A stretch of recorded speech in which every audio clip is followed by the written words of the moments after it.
اس دنیا کے اندر دو ہی چیزیں،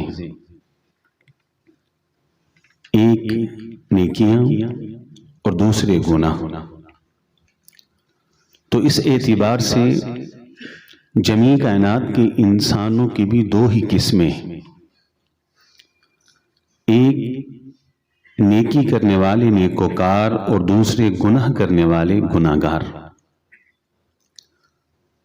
اور حقیقت میں جمیع کائنات کے انسانوں کے ٹھکانے بھی دو ہی ہیں، نیکیاں کرنے والے نیکوکار جنت میں جائیں گے اور گناہ کرنے والے گناہگار جہنم کے اندر جائیں گے۔ فریق فی الجنہ و فریق فی السعیر۔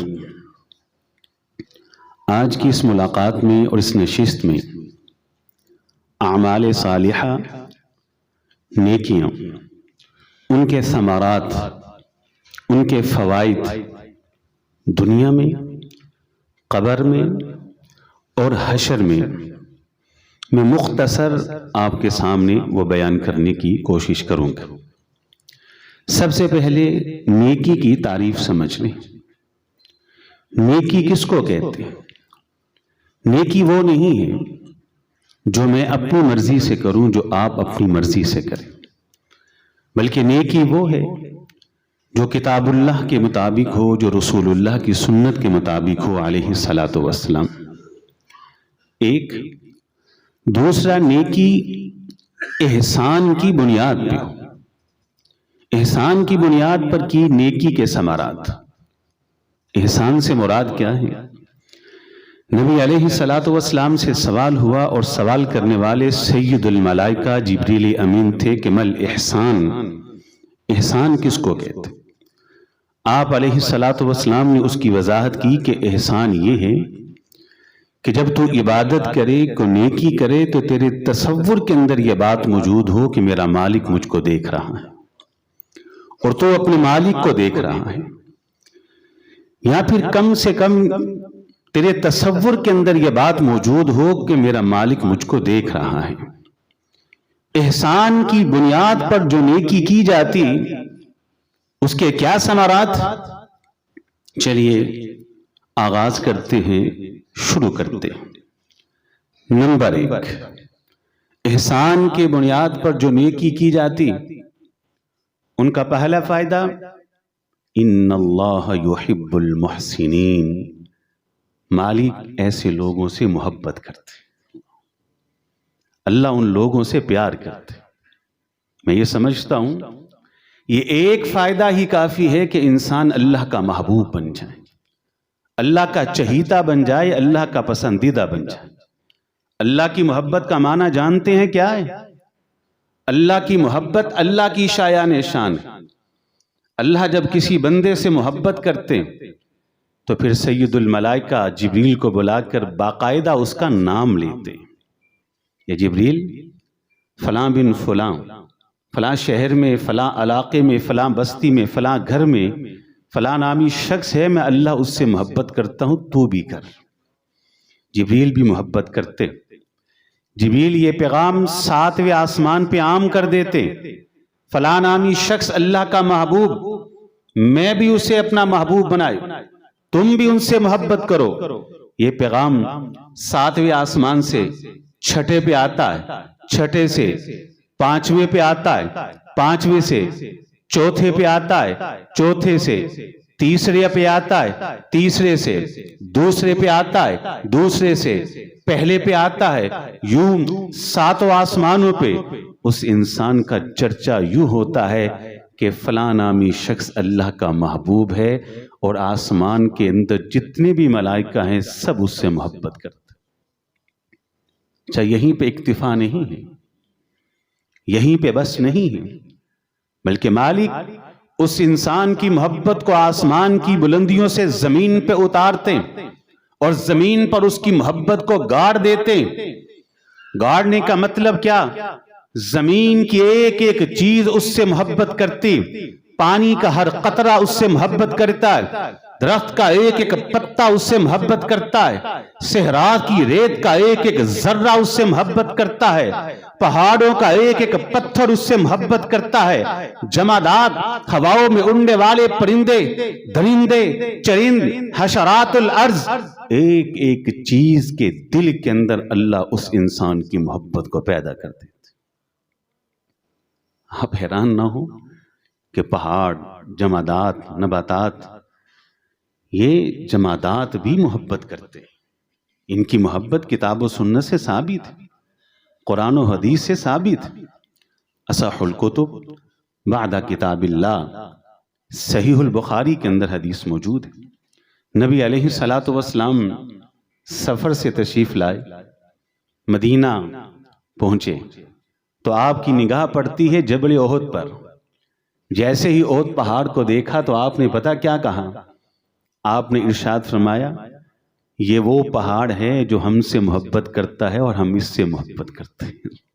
پہاڑ بھی محبت کرتے، درخت بھی محبت کرتے، شجر بھی محبت کرتے، پانی بھی محبت کرتا ہے۔ ایک ایک چیز کے دل کے اندر اللہ تعالیٰ اس انسان کی محبت کو پیدا کرتا ہے۔ صحیح بخاری میں حدیث، نبی علیہ الصلاۃ والسلام ابتدا کے اندر جب خطبہ ارشاد فرمایا کرتے، کھجور کی ایک ٹہنی، کھجور کا ایک پودا درخت تھا، اس کی ٹہنی کو پکڑ کے آپ خطبہ ارشاد فرمایا کرتے تھے۔ ممبر بنا دیا گیا، جیسے ہی ممبر پر تشریف لائے تو صحابہ کرام نے رونے کی آواز سنی کہ جیسے کوئی معصوم اور کم سن بچہ رو رہا ہے۔ غور کیا تو معلوم ہوا کہ کھجور کی وہ ٹہنی رو رہی ہے۔ اللہ اکبر۔ آپ علیہ الصلاۃ والسلام نے ارشاد فرمایا کہ کھجور کی، اس درخت کی یہ ٹہنی میری محبت میں رو رہی ہے۔ اللہ اکبر۔ آج یہ میری جدائی نہیں برداشت کر پا رہی۔ درخت بھی محبت کرتے، پہاڑ بھی محبت کرتے، پرندے بھی محبت کرتے، چرند بھی محبت کرتے، درندے بھی محبت کرتے۔ ان اللہ یحب المحسنین، اللہ نیکوکاروں کو اپنا محبوب بناتا ہے۔ جب مالک اس کو اپنا محبوب بناتا ہے، ساتوں آسمانوں میں اور پوری زمین پہ اس انسان کی محبت کو اللہ گاڑ کے رکھ دیتے ہیں۔ اب دل پہ ہاتھ رکھ کے بتائیے، یہ چھوٹا فائدہ ہے؟ معمولی فائدہ ہے؟ اللہ اکبر۔ فائدہ نمبر 2، ایک فائدہ ہو گیا جی، سمجھ آگے بات یہاں تک آپ کو؟ فائدہ نمبر 2، اللہ اکبر، ان اللہ لا یضیع اجر المحسنین۔ سبحان اللہ، اللہ تعالی محسنین کے اجر کو ضائع نہیں کرتے، محسنین کے اجر کو ضائع نہیں کرتے۔ کلام اللہ کے اندر حضرت یوسف کا ذکر ہے علیہ الصلاۃ والسلام۔ اللہ رب العزت ارشاد فرماتے ہیں، نحن نقص علیک احسن القصص۔ کس سے بڑے ہیں؟ واقعات بڑے، لیکن تاریخ انسانیت کا سب سے پیارا اور سب سے خوبصورت قصہ یوسف کا ہے علیہ الصلاۃ والسلام۔ تخت پہ بیٹھے، بھائی سامنے بھکاری بن کے کھڑے ہیں، منگتے بن کے کھڑے، فقیر بن کے کھڑے، اے عزیز مصر ہمیں کچھ کھانے کے لیے گندم دے۔ جناب یوسف علیہ الصلاۃ والسلام اپنے بھائیوں کو پہچاننے کے بعد کہتے، میں تمہیں گندم بعد میں دوں گا، کچھ بعد میں دوں گا، پہلے بتاؤ کہ تم نے آج سے برسوں پہلے معصوم سے یوسف کے ساتھ کیا کیا تھا؟ قالوا اِنَّكَ لَأَنْتَ یوسف۔ ان کے پاؤں تلے سے زمین نکل گئی، بولے تیرے اس سوال سے معلوم ہوتا ہے کہ تو یوسف ہی ہے، تو یوسف ہی ہے۔ کہا یوسف حال احوال بعد میں، خبر گیری بعد میں، ہمیں پہلے یہ بتا کہ تو یہاں تک پہنچا کیسے؟ اللہ، تو یہاں تک پہنچا کیسے؟ کہاں وہ قوے کی تاریکی، کہاں وہ بچپن، کہاں وہ کم سینی، کہاں وہ کھوٹے سکوں کے عوض بک جانا، کہاں یہ تخت و تاج، کہاں یہ عزت و سرفرازی، کہاں یہ حکومت و بادشاہت، کہاں یہ عظمت و رفعت؟ ہمیں وہ راز بتا کہ تو یہاں تک پہنچا کیسے، اس تخت و تاج کا راز بتا۔ اس عزت و شرف کا راز بتا، اس عظمت و رفعت کا راز بتا اللہ، اس حکومت و بادشاہت کا راز بتا۔ تو یہاں تک پہنچا کہ حضرت یوسف علیہ السلام نے جو راز بتایا، وہ راز آج بھی قرآن مجید کے اندر آیت کا ٹکڑا بن کے چمک رہا ہے۔ اللہ، حضرت یوسف علیہ السلام نے کہا، اس تخت و تاج کا راز پوچھتے ہو، اس حکومت و بادشاہت کا راز پوچھتے ہو، اس عزت و سرفرازی کا راز پوچھتے ہو، یہاں تک پہنچنے کا راز پوچھتے ہو، تو سنو، انہو من یتقی ویصبر فإن اللہ لا یضیع اجر المحسنین۔ یہ کیسے ممکن ہے؟ جوانی بھی ہو، تنہائی بھی ہو، اور سامنے ایک عورت بھی ہو، اس عورت کے پاس حسن بھی ہو، جمال بھی ہو، وہ دعوت زنا بھی دے، وہ دعوت گناہ بھی دے، وہ دعوت بدکاری بھی دے، موقع ہونے کے باوجود، وقت ہونے کے باوجود، تنہائی ہونے کے باوجود، جوانی ہونے کے باوجود، دعوت زنا ہونے کے باوجود، دعوت گناہ ہونے کے باوجود، جو اپنے دل کے اندر رب کے ڈر کو پیدا کر لے، پہلو تہی سے کام لے، کنارہ کشی سے کام لے، اور گناہ کا ارتکاب نہ کرے، یہ کیسے ممکن ہے کہ اللہ اس کے اجر کو ضائع کر دے؟ وَيَصْبِرْ، یہ کیسے ممکن ہے کہ سالوں صبر کرتا رہے؟ وَيَصْبِرْ کا معنی حقیقت کے اندر یہ ہے کہ ان اللہ لا یضیع اجر المحسنین، میں وہ ہوں کہ جس نے زبان پر آج تک رب کے فیصلوں کے اوپر کوئی شکایت اور شکوہ کیا ہی نہیں ہے۔ مجھے کوے کی طریقی میں پھینک دیا گیا، میں نے کہا اللہ تیرے فیصلے پہ راضی۔ مجھے کھوٹے سکوں کے عوض بیچ دیا گیا، میں نے کہا اللہ تیرے فیصلے پہ راضی۔ میرے ہاتھوں میں ہتھ کڑیوں کو ڈال دیا گیا، میں نے کہا اللہ تیرے فیصلے پہ راضی۔ میرے پاؤں کے اندر زنجیروں کو ڈال دیا گیا، میں نے کہا اللہ تیرے فیصلے کے اوپر راضی۔ مجھے پابند سلاسل کر دیا گیا، میں نے کہا اللہ میں تیرے فیصلے کے اوپر راضی۔ مجھے قید تنہائی کا اسیر بنا دیا گیا، میں نے کہا اللہ میں تیرے فیصلے کے اوپر راضی۔ انہو من یتقی ویصبر فإن اللہ لا یضیع اجر المحسنین۔ کیسے ممکن ہے جو سالوں مالک کے ہر فیصلے پہ راضی رہے، اللہ اس کے اس عمل کو ضائع کر دے؟ کہا وہ راز یہ ہے، وہ راز یہ ہے کہ انہو من یتقی ویصبر فإن اللہ لا یضیع اجر المحسنین۔ اللہ ضائع نہیں کرتے۔ آپ اللہ کی رضا کے لیے کوئی نیکی کر کے تو دیکھیں، مالک بڑی قدر کرتے۔ اللہ کے ہاں نیک اعمال کی بڑی قدر ہے جو اللہ کی رضا کے لیے کی جاتے۔ یہ دو فائدے ہو گئے۔ کتنے فائدے ہو گئے جی؟ دو۔ نمبر ایک میں نے کیا بیان کیا؟ جو انسان احسان کی بنیاد پہ نیکی کرتا، اللہ اس سے کیا کرتے ہیں؟ محبت کرتے۔ اور جو انسان احسان کی بنیاد پہ نیکی کرتا ہے، اللہ تعالیٰ اس کے اجر کو ضائع نہیں کرتے۔ چھوٹا ثمر ہے۔ نمبر تین، اللہ اکبر، ان الحسنات یذہبن السیئات۔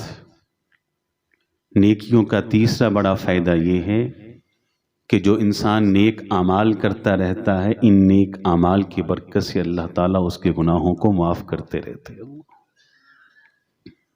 گناہ معاف ہوتے ہیں، وضو کرنے سے گناہ معاف ہوتے ہیں، معروف حدیث ہے۔ منہ میں پانی ڈالا، ناک میں ڈالا، کلی کی، محض پانی منہ سے باہر نہ آیا، منہ کے سارے بھی گناہ بھی باہر آ گئے۔ ناک جھاڑا، سارے گناہ ناک کے جھڑ گئے۔ منہ کو دھویا، منہ نہ دھولا بلکہ منہ کے ساتھ چہرے کے سارے گناہ بھی دھل گئے۔ بازو دھوئے، سر کا مسح کیا، کانوں کا مسح کیا۔ اس نیکی کی برکت سے اللہ کانوں کے سر کے سارے گناہ معاف کر دیتے۔ نماز فجر کو باجماعت ادا کیا، اور اس کے بعد نماز ظہر کے لیے آیا اور آ کے نماز ظہر کو ادا کر لیا۔ رسول کریم صلی اللہ علیہ وسلم ارشاد فرماتے ہیں، نماز فجر سے نماز ظہر کے دوران جتنے بھی گناہ ہوئے، ان دو نمازوں کی برکت سے اللہ سبھی صغیرہ گناہوں کو معاف کر دیتے۔ پھر پلٹا، پھر لوٹا، آ کے نماز عصر کو ادا کیا، یہ دوران میں جتنے گناہ ہوئے سارے صغیرہ گناہ معاف، پھر گیا پھر واپس آیا، نماز مغرب کو ادا کر لیا، دوران میں جتنے گناہ ہوئے سارے معاف، پھر گیا پھر واپس پلٹا، نماز عشاء کو ادا کر لیا، نماز مغرب سے نماز عشاء تک جتنے گناہ تھے اللہ سارے گناہ معاف کر دیتے۔ پھر اس سے بھی آگے کہا نماز عشاء کو پڑھا، گھر گیا جا کے سو گیا، صبح بیدار ہوا، نماز فجر کے لیے مسجد میں آیا، رکوع سجود کیے، کہ ان دو نمازوں کی برکت سے اللہ رات بھر یہ سویا رہا، اللہ اس کے اعمال نامے میں اجر قیام کا لکھ دیتے ہیں۔ اللہ ان الحسنات یذہبن السیئات، نیک اعمال کی برکت سے اللہ تعالیٰ انسان کے اعمال نامے سے گناہوں کو مٹاتے رہتے ہیں۔ دل پہ ہاتھ رکھ کے بتائیے کیا یہ چھوٹے ثمرات اور فائدے ہیں؟ بہت بڑے بڑے فائدے۔ کتنے فائدے ہوگے جی؟ سب بولیں گے کتنے فائدے ہوگے جی؟ 3۔ نمبر 1 اللہ تعالیٰ محبت کرتے، نمبر 2 ضائع نہیں کرتے، نمبر 3 گناہ معاف ہو جاتے۔ ماشاءاللہ یہاں ایک بات میں رک کے کہوں، ایک نکتہ سمجھ لیں کہ جو شخص احسان کی بنیاد پہ نیکی کرتے، میں نے نیکی کی تعریف آپ کو بیان کر دی کہ نیکی جو کتاب و سنت کے مطابق کرے اور احسان کی بنیاد پہ کرے، اس کے ثمرات۔ احسان کی بنیاد پر نیکی کا ایک معنی یہ بھی ہے کہ جب انسان احسان کی بنیاد پہ نیکی کرتا ہے، اس کی کیفیت یہ ہوتی ہے کہ وہ اللہ تعالیٰ کے احسانات کو ہر وقت اپنی آنکھوں کے سامنے رکھتا، اس کی زبان پہ شکوہ نہیں آتا۔ اور جو شخص اللہ کے احسانات کو نگاہوں کے سامنے رکھتا ہے، اسے 2 فائدے ضرور ملتے ہیں۔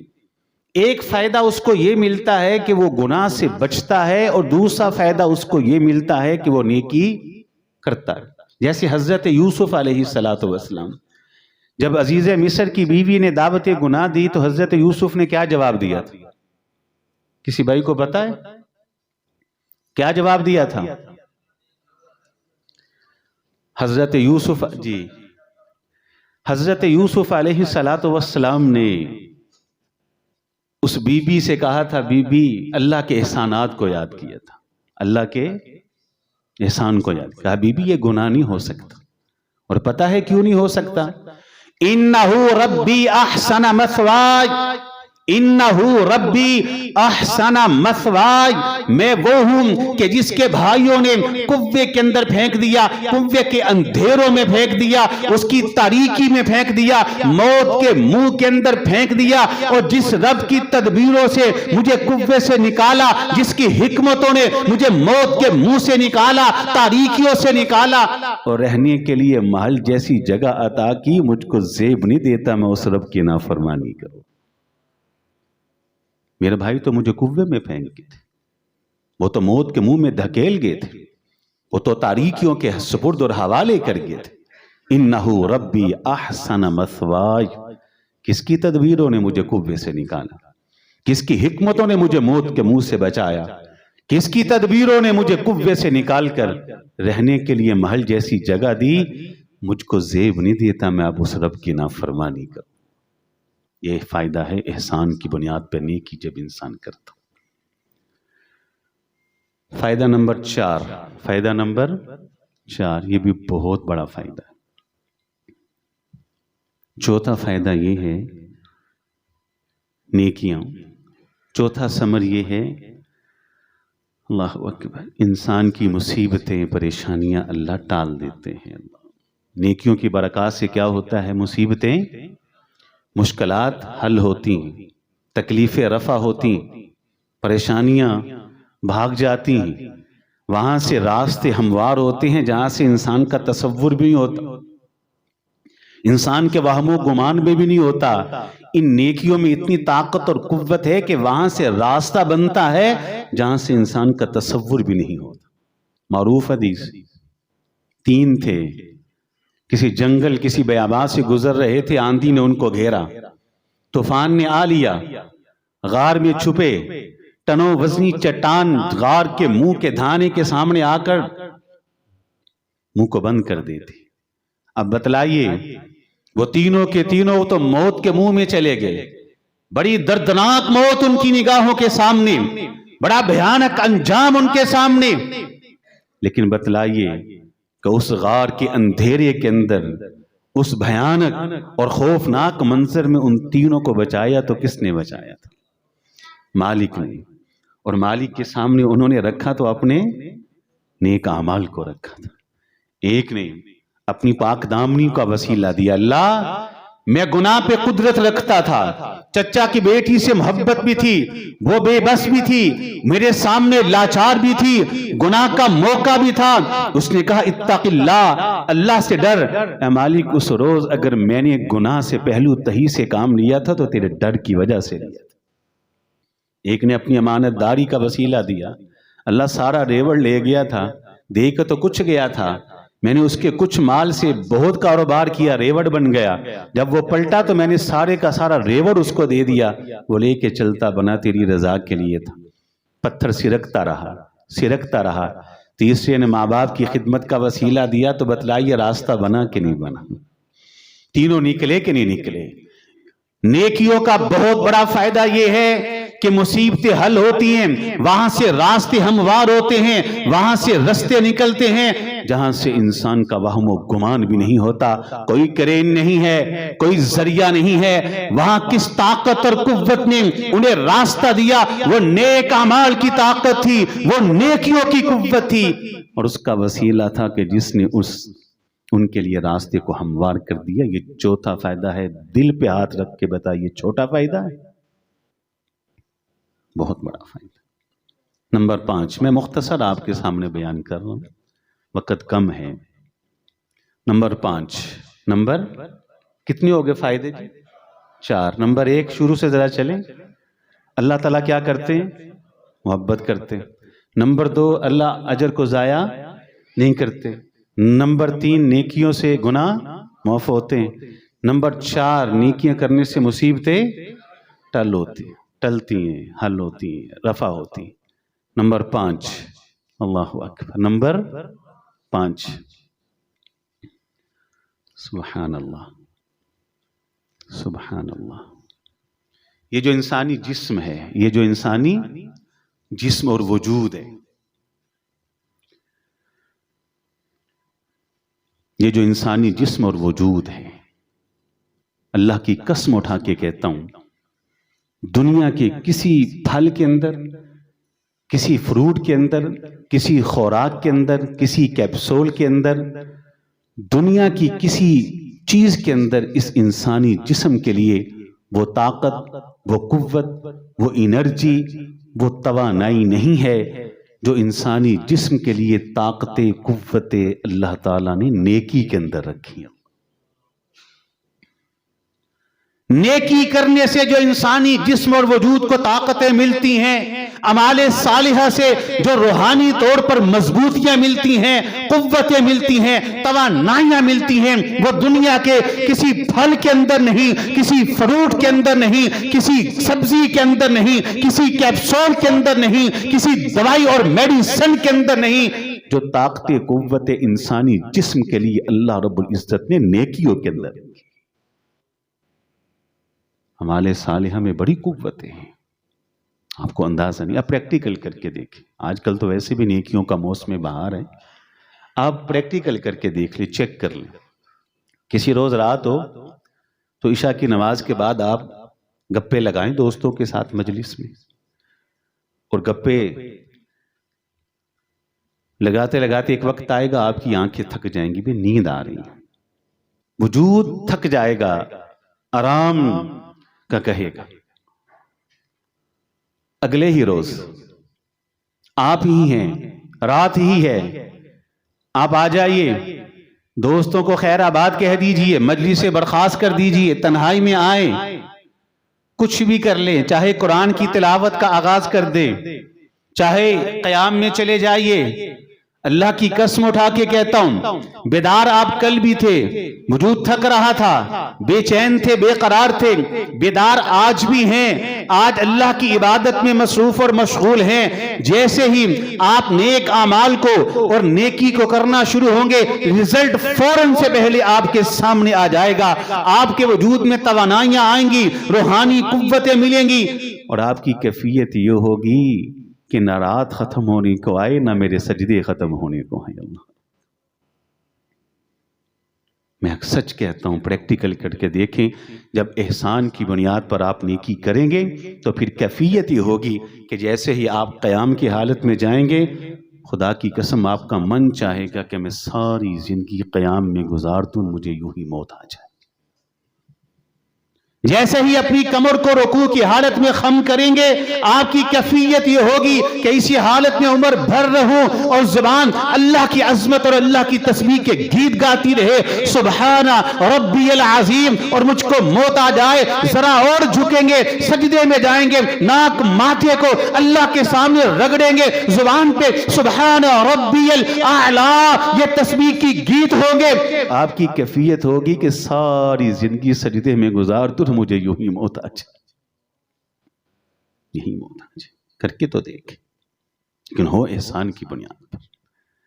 یہاں میں ایک نقطہ آپ کو سمجھاؤں، اس نقطے کو اگر آپ سمجھ لیں تو میں پورے دعوے سے یہ بات کرتا ہوں کہ آج کے بعد جب اس نقطے کو سمجھ لیں گے، اس نقطے کو سمجھنے کے بعد آپ کو عبادت کا وہ لطف اور مزہ آئے گا کہ آج سے پہلے شاید کبھی آپ نے عبادت کے اندر وہ لطف اور لذت محسوس ہی نہیں کی، کیونکہ میری اپنی ذاتی رائے ہے کہ اگر آپ زندگی کو انجوائے کرنا چاہتے، صحیح مزے لینا چاہتے، زندگی سے لطف اندوز ہونا چاہتے، تو زندگی کا اصل مزہ اللہ نے اپنی عبادت اور نیکی میں رکھا۔ جو لطف انسانی جسم کو نیکی سے آتا ہے، کسی چیز سے نہیں آتا۔ عبادت کیوں کریں میں آپ کو بتاتا ہوں۔ ویسے تو ہر رکن کی الگ ایک کیفیت ہے، لیکن میں یہاں سجدے کے حوالے سے آپ کو بتاؤں کہ عبادت کرتے وقت جب آپ سجدے میں گریں تو سجدے میں کیا کیفیت ہونی چاہیے جی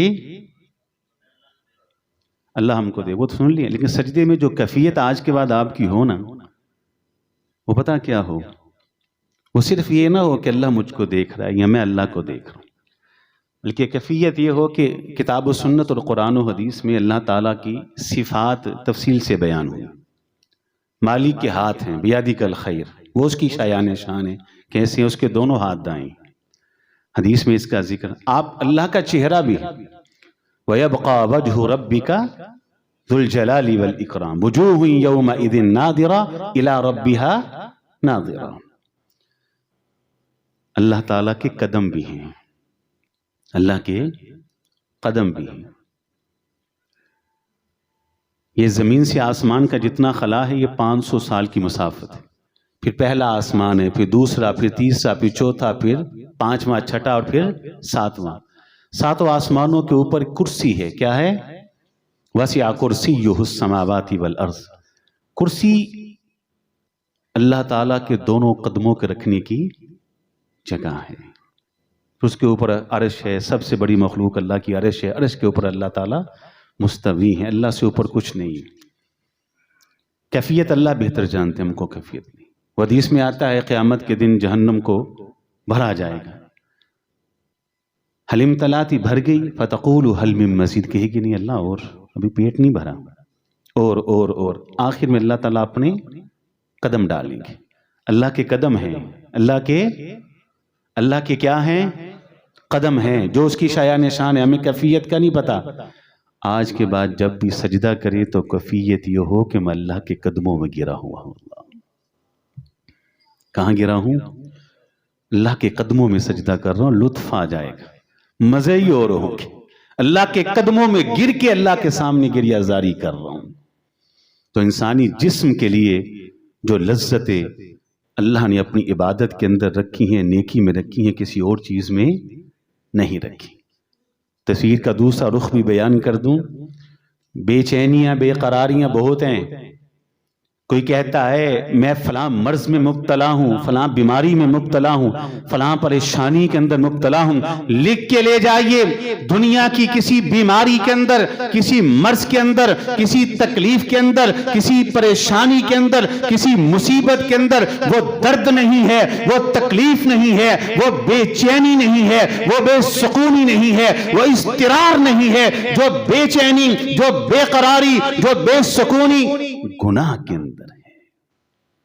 گناہ کرنے سے جو انسانی جسم کو اذیتیں پہنچتی ہیں وہ کسی بیماری سے بھی نہیں پہنچتی۔ تو یہ پانچواں فائدہ ہوا کہ انسانی جسم کے لیے طاقت قوتیں اللہ نے کس چیز کے اندر رکھی ہیں؟ نیکیوں کے اندر۔ کتنے فائدے ہو گئے جی؟ 5۔ یہ مختصر میں نے بیان کی۔ اب آگے چلیے، یہ تو فائدے تھے دنیا کے، اللہ محبت کرتے ہیں، گناہ معاف ہوتے ہیں، مصیبتیں حل ہوتی ہیں۔ اب نیکیوں کا قبر کے اندر کیا فائدہ؟ اللہ اکبر! کہاں فائدہ؟ قبر میں۔ نبی علیہ الصلوۃ والسلام ارشاد فرماتے ہیں کہ جب مومن کو قبر میں رکھا جائے گا نا تو نیکیاں ایک بیریئر کی طرح مضبوط دیوار بنا لیں گی، اسے گھیر لیں گی۔ سرہانے کی طرف نماز آ جائے گی، سر جھکتا ہوگا اللہ کے سامنے، سجدہ آئے گا۔ دائیں طرف سے صدقہ آ جائے گا، قدموں کی طرف مسجد کی طرف چلنے کا عمل آ جائے گا، بائیں روزہ آ جائے گا۔ یہ نیکیاں ایک کھچار کی طرح، ایک دیوار کی طرح، ایک بیریئر کی طرح مضبوط چٹان بن جائیں گی قبر کے اندر اس انسان اور اس کی تکلیفوں کے درمیان۔ سرہانے کی طرف آئیں گے تو سجدہ نماز کا عمل آئے گا، نہیں میری حفاظت کرتا رہا، آج میں اس کی حفاظت کروں۔ دائیں طرف سے کوئی مصیبت تکلیف آئے گی، دائیں ہاتھ سے صدقہ کرتا تھا، دائیں ہاتھ دے بھائی کو پتہ نہ چلے، صدقہ آ جائے گا، نہیں دنیا کے اندر اس نے میری حفاظت کی، میں اس کی کروں گا۔ اللہ اکبر! اب دل پہ ہاتھ رکھ کے بتائیے، چھوٹا فائدہ ہے؟ معمولی فائدہ ہے؟ قبر میں دیوار، مضبوط چٹان، بلکہ رسول کریم صلی اللہ علیہ وسلم ارشاد فرماتے ہیں جب مومن کو قبر میں رکھا جائے گا تو اچانک وہ پریشان ہوگا، قبر کے اندر ایک مانوس کن وجود، خوبصورت چہرہ اس کو دکھائی دے گا۔ وہ کہے گا بھئی تو کون ہے؟ تو کون ہے؟ ہم نے تو سن رکھا تھا قبر میں تنہائی ہے اور اکیلا پن ہے، تو کون ہے؟ اور اتنا خوبصورت وجود اور اتنا حسین و جمیل چہرہ، کہے گا مجھے پہچانا نہیں؟ انا عملک، میں تیری نیکیاں ہوں۔ اللہ، میں وہی نماز ہوں جو تو پڑھتا رہا، میں وہی روزہ ہوں جو تو رکھتا رہا، وہی رکوع اور سجدہ ہوں، میں وہی تسبیح اور تکبیرات اور تحمیدات ہوں جو تو کرتا رہا، میں وہی ذکر اذکار ہوں، میں وہی تہجد ہوں، میں وہی اعمال صالحہ ہوں جس کو دنیا کے اندر تو بجا لاتا رہا۔ مجھے حکم ہے کہ میں قیامت کی صبح تک تیرا ساتھی بن کے تیرے ساتھ رہوں۔ اور میں اکثر کہا کرتا ہوں، آج بھی کہوں گا کہ اس دنیا کے اندر بہترین جمع پونجی بینک بیلنس نہیں ہے، جمع پونجی مال اور دولت نہیں ہے، جمع پونجی اس دنیا کے اندر بہترین جمع پونجی وہ اعمال صالحہ اور نیکیاں ہیں۔ نیکیاں۔ حضرت علی بن ابی طالب رضی اللہ تعالی عنہ قبرستان تشریف لاتے اور قبرستان کے سارے لوگوں کو مخاطب کر کے، یا اہل القبور، اے قبرستان کے باسیوں، اما النساء فقد تزوجت، تمہاری جو عورتیں تھیں ان کے بیاہ کر دیے گئے، وہ نکاح دی گئی۔ واما الاموال فقد تقسمت، جو تم نے اموال چھوڑے تھے وہ لوگوں میں تقسیم کر دیے گئے۔ ہذہ اخبارنا فما اخبارکم، دنیا کی تو یہ رپورٹیں ہیں، بتاؤ تمہاری کیا خبریں ہیں؟ اللہ، تمہارے کیا حالات؟ پھر خود ہی جواب دیتے۔ حضرت علی بن ابی طالب کہتے ہیں رضی اللہ تعالی عنہ، اگر قبرستان کے ان تمام مردوں کو چند لمحوں کے لیے، چند ساعتوں کے لیے، چند گھڑیوں کے لیے زندگی ملے اور انہیں یہ کہا جائے کہ میرے سوال کا جواب دیں، تو قبرستان کے تمام مردے مل کر ایک ہی جواب دیں کہ لوگوں، طویل سفر ہے، کٹن سفر ہے، تنہائی ہی تنہائی ہے، اندھیرا ہی اندھیرا ہے، اس کٹن اور طویل سفر کے لیے زاد راہ لے کے آنا۔ ساتھ ہی قرآن کی آیت پڑھ دی، فَإِنَّ خَيْرَ الزَّادِ التَّقْوَىٰ۔ یہ جو قبر کا سفر ہے جس میں تنہائی ہے، اکیلا پن ہے، اندھیرے ہیں، تاریکیاں ہیں، اس کے اندر جو زاد راہ ہے وہ نیک اعمال اور تقوی ہے۔ اللہ بہترین زاد راہ اور بہترین جمع پونجی جو انسان سمجھتا ہے وہ مال یا دولت نہیں ہے، بلکہ اس کے نیک اعمال اور نیکیاں۔ یہ تو قبر کی بات ہے مختصر۔ حشر کے اندر آخری بات ہے انشاءاللہ، میدان محشر میں اس کے کیا فائدے ہیں؟ اللہ اکبر، میدان محشر میں کیا فائدے ہیں؟ اللہ اکبر۔ آپ نے ایک تقسیم سنی ہے، گناہ صغیرہ بھی ہوتی ہیں اور گناہ، پتہ ہے نا آپ کو، صغیرہ گناہ اور کبیرہ گناہ ہوتے۔ صغیرہ گناہ میں نے جب یہ عرض کیا کہ نیکیوں سے معاف ہوتی ہیں، اور کبیرہ گناہوں کے لیے توبہ بھی شرط۔ کتاب و سنت میں موجود ہے، صغیرہ گناہ بھی ہیں، کبیرہ بھی ہیں۔ لیکن آپ کو ایک بات بتاؤں، کتاب و سنت میں گناہوں کے حوالے سے تو یہ تقسیم موجود ہے کہ گناہ صغیرہ بھی ہوتی ہیں اور کبیرہ بھی ہوتے ہیں، لیکن نیکیوں کے حوالے سے یہ تقسیم کوئی نہیں۔ نیکی کوئی بھی صغیرہ نہیں ہوتی، اللہ، نیکی کوئی بھی چھوٹی نہیں ہوتی۔ نیکی ہر عظیم سے عظیم تر۔ بتلائیے، کوئی سنت صغیرہ ہو سکتی ہے، چھوٹی ہو سکتی؟ کوئی حدیث چھوٹی ہو سکتی؟ قرآن کی کوئی آیت چھوٹی ہو سکتی؟ اللہ کا کوئی حکم چھوٹا ہو سکتا ہے؟ نہیں، نیکیاں، ہر نیکی عظیم سے عظیم تر اور بڑی سے بڑی ہوتی ہے، نیکی کوئی بھی چھوٹی نہیں۔ حدیث میں الفاظ ہیں، قیامت کا دن کچھ لوگوں کے اعمال کو لایا جائے گا، رکھا جائے گا، نیکیاں گناہ دونوں برابر ہوں گے، دونوں کیا ہوں گے؟ برابر ہوں گے۔ پھر کیا ہوگا؟ اچانک اس انسان کی کوئی ایک نیکی آ جائے گی۔ کیا آ جائے گا؟ وہ کوئی بھی ہو سکتی، اسے رکھا جائے گا نیکیوں والے پلڑے میں۔ وہ پلڑا کیا ہوگا؟ بھاری ہو جائے گا۔ اللہ کے بندو، دنیا کے اندر کسی نیکی کو معمولی مت سمجھیے۔ اگر کسی بھی نیکی کا موقع میسر ہے، کر گزریے، اس نیت کے ساتھ کر گزریے کہ شاید یہی وہ نیکی ہو جو قیامت کے دن میرے پلڑے کو بھاری کر دے۔ شاید یہی وہ نیکی ہو جو میری نجات کا ذریعہ بن جائے، شاید یہی وہ نیکی ہو جو جنت میں لے جانے کا سبب بن جائے۔ آپ میں سے وہ بندہ ہاتھ کھڑا کرے جو کہے میں نے زندگی میں کبھی کوئی گناہ نہیں کیا۔ کوئی ہے؟ کوئی نہیں۔ گناہ تو سب نے کیے، تو پھر ہمیں تو زیادہ ضرورت ہے نیکیوں کی۔ تو اس حدیث کو سامنے رکھ کے نیکی کی اہمیت کو سمجھ لیجئے کہ کسی نیکی کو معمولی نہ گردانیے، معمولی نہ سمجھیے۔ ہر نیکی کو اس ارادے اور نیت اور عزم کے ساتھ کر گزریے کہ عین ممکن ہے کہ قیامت کے دن یہی نیکی ہو جو میری نجات کا ذریعہ بن جائے، میرے پلڑے کو بھاری کر دے۔ قیامت کے دن ایک پل لگے گا جس کا نام کیا ہے؟ پل صراط۔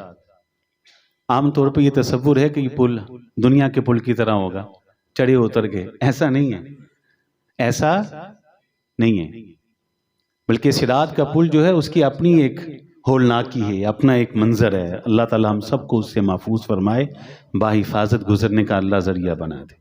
وہ اوپر سے نیچے ہے، وہ اوپر سے، جنت اوپر ہے نا اور جہنم نیچے۔ بال سے باریک، تلوار کی دھار سے زیادہ تیز، حضرت عبداللہ بن رواحہ رضی اللہ تعالی عنہ وضع راسہ فی حجر امرأتہ، سر بیوی کی گود میں رکھا تھا اور رو رہے تھے۔ بیوی نے پوچھا، بیوی بھی رونا شروع کر دیتی۔ عبداللہ کہتے ہیں کیوں رو رہی ہے؟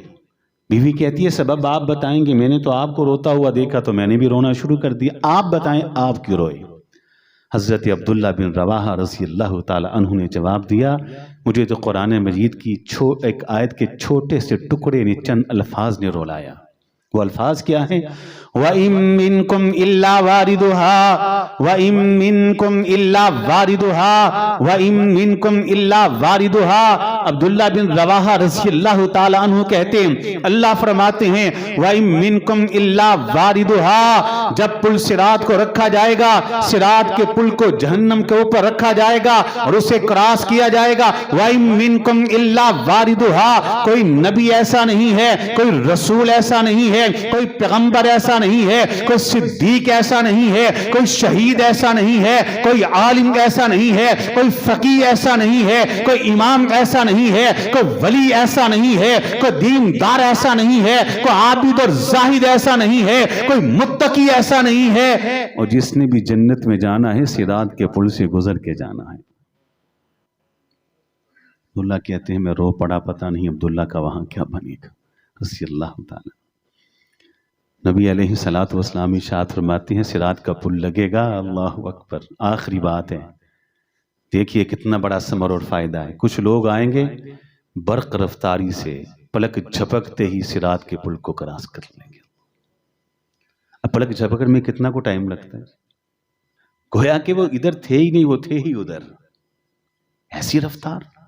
کچھ کی رفتار اور کم ہوگی، کچھ کی اور، کچھ کی اور۔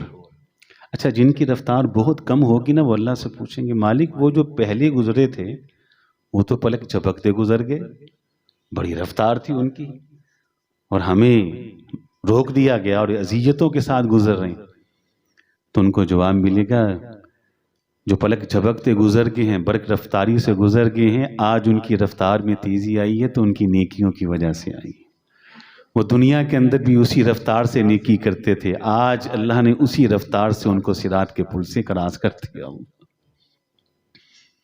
دنیا کے اندر جتنی تیزی سے سبقت لے جائیں گے نیک اعمال کے اندر، صراط کے پل سے یہ نیکیاں گزرنے کے لیے اتنی ہی آپ کی رفتار کو تیز کر دیں گی۔ خدا اللہ اکبر۔ اب دل پہ ہاتھ رکھ کے مجھے بتائیے، یہ جو میں نے مختصراً کتاب و سنت اور قرآن و حدیث کے مطابق آپ کے سامنے ثمرات اور فوائد بیان کیے ہیں، یار یہ معمولی ہیں؟ پیچھے آتا ہوں، میرے ساتھ ساتھ جواب دیں۔ پہلا فائدہ کیا تھا جی؟ اللہ تعالیٰ۔ دوسرا کیا تھا؟ اعمال ضائع۔ تیسرا کیا تھا؟ مصیبتیں۔ چوتھا کیا تھا؟ گناہ۔ پانچواں انسانی جسم کے لیے توانائیاں، طاقتیں اللہ نے اس کے اندر رکھی ہیں۔